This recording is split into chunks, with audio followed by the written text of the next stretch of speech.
and contrition on the part of the woman, and Jesus tells her in the end that she should go. Her faith has saved her, and that she is forgiven. So the way John tells the story is that it is at the house of Lazarus, as you just heard. It is right before Passover, 6 days before Passover. And at this house of Lazarus also live his sisters, Mary and Martha. And in this case, Martha is serving, and just as she is when Jesus goes to their house in Luke's Gospel, she serves. Mary pours oil on the feet of Jesus and wipes them with her hair. She's criticized by Judas, as you heard, and Jesus defends her and says she is saving this for my burial. So it's almost as if she has the oil, but she was going to save it for his burial, but she decides to use it now.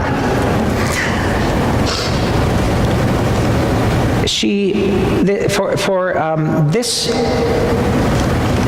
view of what happens with the anointing, it is an act of pure and unself-conscious worship on the part of Mary. Pure and unself-conscious worship. And Judas would shame her for this act.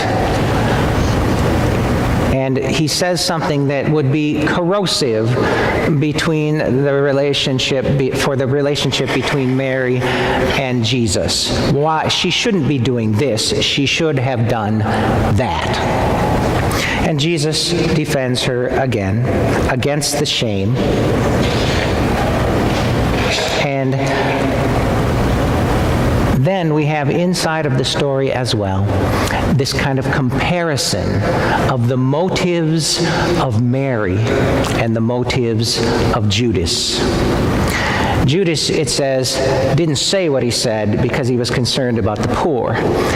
He did it because he was a thief. He kept the common purse and used to steal from it. So his motives of concern for the poor are really false. Mary's motives in this act of devotion and love and worship of Jesus are pure. She brings her whole self to Jesus, and she does it rather publicly. A woman in this culture, a meal could be a public event, even in someone's home, where the doors were kind of open and people kind of came and went, especially with a famous rabbi like Jesus.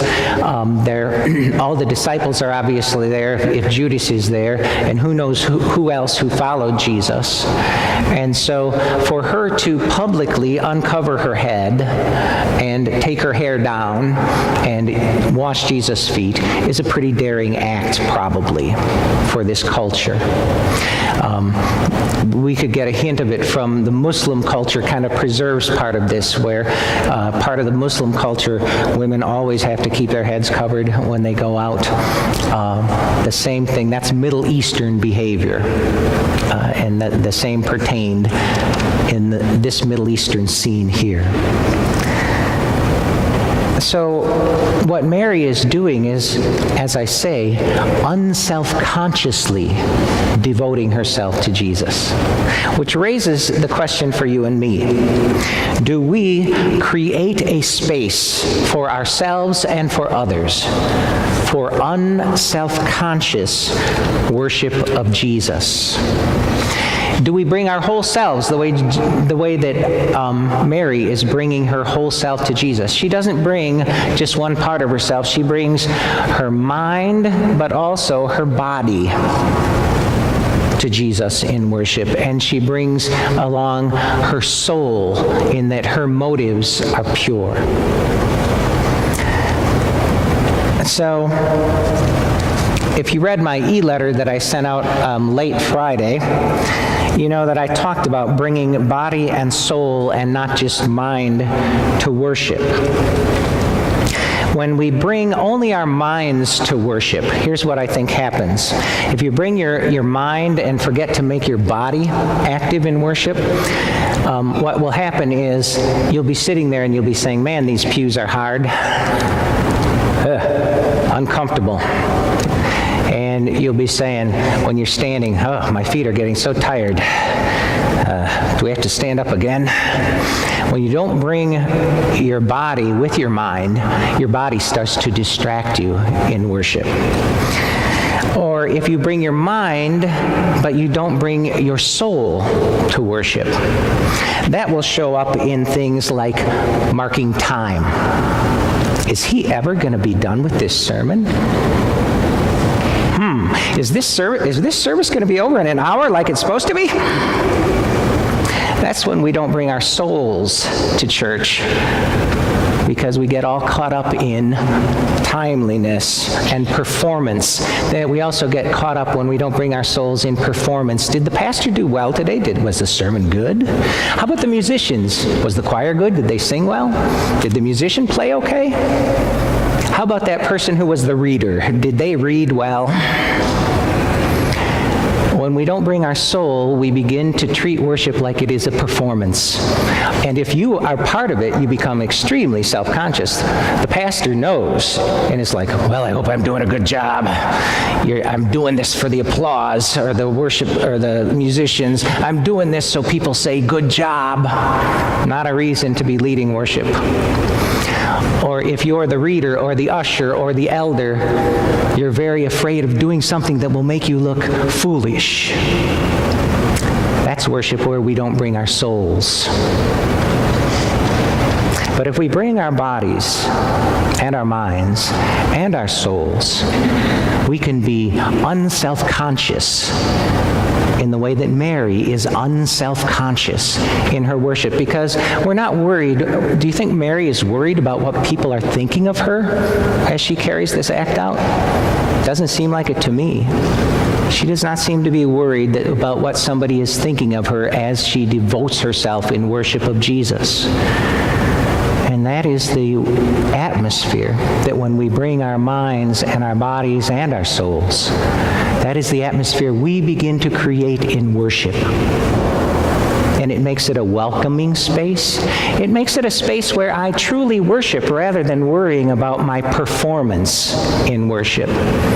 It makes it a space where the concerns of my body don't get involved, like, are my feet tired? Is this pew comfortable?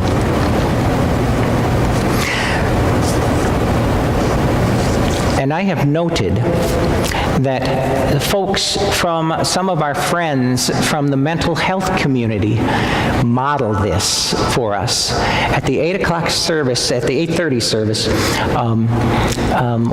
there has been a person who has come to worship who is one of our mental health friends, and she will come right up here, first thing she walks in, and stand here like this.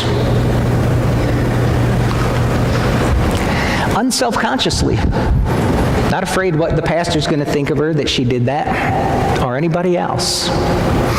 Children could do the same thing. Anybody hear a certain little young one singing during the Kyrie at the 10:30 service? Unselfconscious in praise of God, right? So perhaps we have something to learn from our friends with mental health diagnoses and from our children about unselfconsciousness in devotion to God.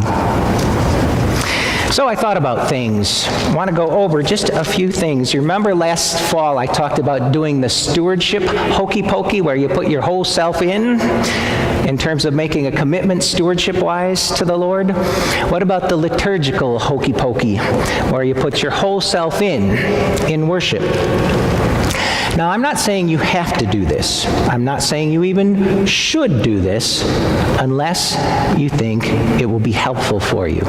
But this is why I like liturgical gestures, and I like it, not just pastors to do them, but lay people as well. There's one member of our church who comes to the 8:30 service who, when he comes in, before he sits down, he genuflects. Don't see that too much in Lutheran churches. but it is an act of devotion on his part, that he is coming in and making some kind of a sign. Lord, here I am in your presence. I humble myself in your presence. That's what that means, I think. Or making the sign of the cross whenever you see a little cross in the worship folder. Or some folks could come in and dip your hand in the font and then make the sign of the cross, a reminder of baptism. Ways to get your body to follow your mind into worship. Lighting a candle for prayer. Bowing when the crucifix goes by out of reverence, or when the cross goes by out of reverence for the symbol. There's another thing that folks can do when we sing the part in the Holy, Holy, Holy, blessed is he who comes in the name of the Lord. Some people bow there because the he we are referring to there is Jesus. Blessed is he who comes in the name of the Lord. The anointing with oil at the kneeler over here is a touch experience and a smell experience because it involves scented oil as well. At the announcement of the gospel, there is a practice of crossing the forehead, the mouth, and the heart in preparation for hearing the gospel. Sitting or kneeling at prayer in a certain prayer posture. Sharing the peace is a tactile thing that gets your body involved in worship of touch and re-energizes your body as part of the worship service. Eating the Eucharist, the sense of taste gets involved. The use of incense, the sense of smell.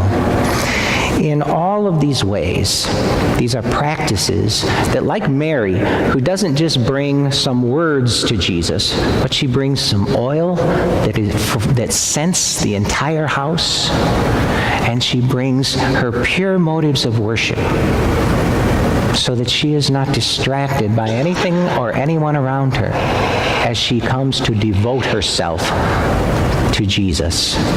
Paul, in the second lesson today, says, I am straining forward to what lies ahead. I think if we don't begin to look into new ways to grow into being devoted to Jesus, that we could possibly be stuck and that things become rote for us. Not necessarily always, but could happen. So these practices of bringing body and mind and soul to worship are ways to strain forward, I think, toward Jesus, toward the one who is crucified and risen, around whom we gather. Amen.